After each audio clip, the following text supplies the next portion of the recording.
John, the big story obviously all week is about the weather. Having coached here for 5 years as a defensive coordinator of the Giants, you know what the winters are like here. What kind of impact do you think it'll have on the game?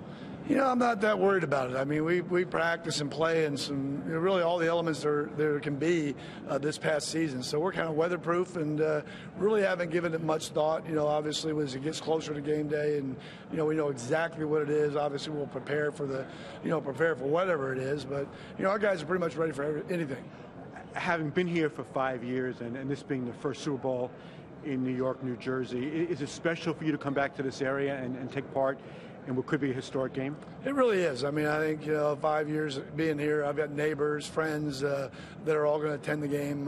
The Giants organization has been tremendous to me, both the Merritt and Tisch family. So got great respect. And Tom and Judy Coughlin are very, very close friends, and it's going to be exciting to see them all week.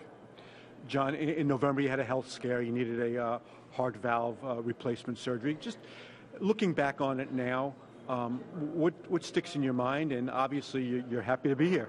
Well, just probably the initial scare of how it went down, and basically it's aortic stenosis, so you basically smother. And I was very fortunate to be with friends and a great medical team, and they fixed it. I had a valve the size of a pinhole, and then now it's the size of a 50-cent piece. So I feel great, and my weight's adjusted, so I actually feel 150% better.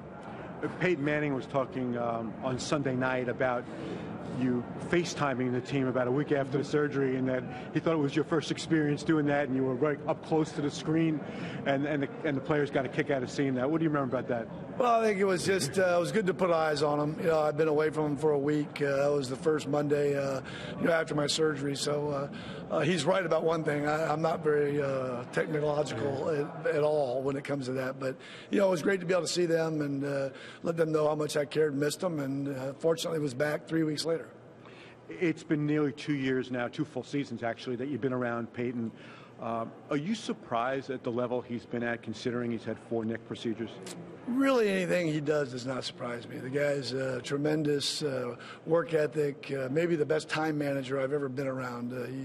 He prepares and studies like no other player. And to do what we do offensively, it does require time. And, he raises all ships in that department, so his teammates understand he's a little bit demanding, and he's done a great, great job for us.